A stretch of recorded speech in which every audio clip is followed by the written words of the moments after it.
আসসালামু আলাইকুম। আজকে আসলাম আবারও বসুন্ধরা এন ব্লকে একটা ছাদের পাইপ দিলাম। আজকে প্রথম ছাদের পাইপ কাজ চলতেছে এখনও।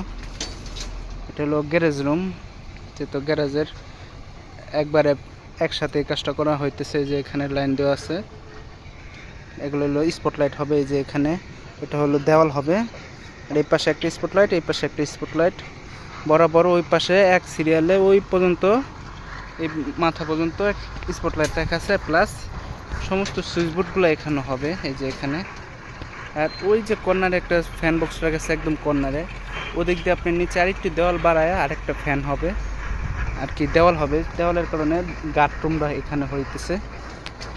এই যে বসুন্ধরা ছিল, এই যে বড় মসজিদ, এই যে এটা দেখা যাচ্ছে বড় মসজিদ, বসুন্ধরা মসজিদ মাদ্রাসা একসাথে। এখানে কাজ করতেছি এন ব্লক। আসলাম আমরা এল ব্লকের কাজ করে এন ব্লকে আসলাম। যে এখানে একটা ফ্যান বক্স দেওয়া আছে, এখানে ডব দেওয়া আছে,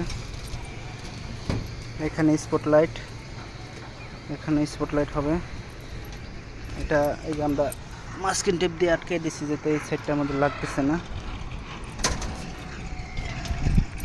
এই যে এখানেও রয়েছে দুইটা লাইট পয়েন্ট। একটা জিনিস খেয়াল করেন ভালো করে, দেখেন একদম স্যানিটারি লাইনগুলো একবারে দেওয়া হয়ে গেছে। ডালায়ের ভিতরে থাকবে স্যানিটারি পাইপগুলো।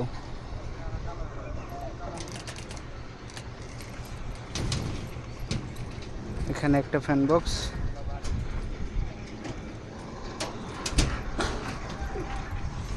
এখানে একটা ফ্যান বক্স, আর এখান থেকে এই যে দুইজন ইলেকট্রিশিয়ান ভার্টিক্যালের লাইন দিতেছে। রনি ভাই, কাজ শেষ হয় না এখনো? কাজ শেষ হবে, দেখেন না মাল আছে 12টার দিকে। ভাই যে মুড়া পাইপ দেন, এত মুড়া পাইপ লাগে? লাগে তো ভাই, 3 ফেজ লাইন যাবে না? 3 ফেজ লাইন যাবো? 1 ইউনিটের বাড়ি? হ্যাঁ। বাস কয়টা লাইন দিতেছেন, কয়টা লইব? 10 তলা। 10 তলার ভার্টিক্যালের লাইন দেওয়া হচ্ছে পাইপগুলো। 711 তলা হইব। ওই যে পাশে বড় মসজিদ, এই যে এন ব্লক, ওই যে ওটা পাশে বড় মসজিদ। এই যে বড় মসজিদের পাশেই আরেকটা 30 কাঠা প্লট আছে, ওটার পাশে আমাদের একটা 30 কাঠা প্লট আছে। ওটার কিছুদিন পরে কাজ শুরু হইব। আর মাদ্রাসার এই মসজিদের পাশেই আছে মাদ্রাসায়, যে এটা সাদারা মাদ্রাসা, আর মসজিদের কাজ চলতেছে। পাশেই রয়েছে পার্ক, খুব সুন্দর পার্ক, যেহেতু পার্কের নাম জানি না, বসুন্ধরা সিটির ভিতরে। সামনে আবার ফেসিস্ট হাসিনার ওই যে স্টেডিয়াম। এই স্টেডিয়ামের কথা কয়ে লাভ নেই, স্টেডিয়াম থাকবো, এটার নাম চেঞ্জ হয়ে যাবো গা।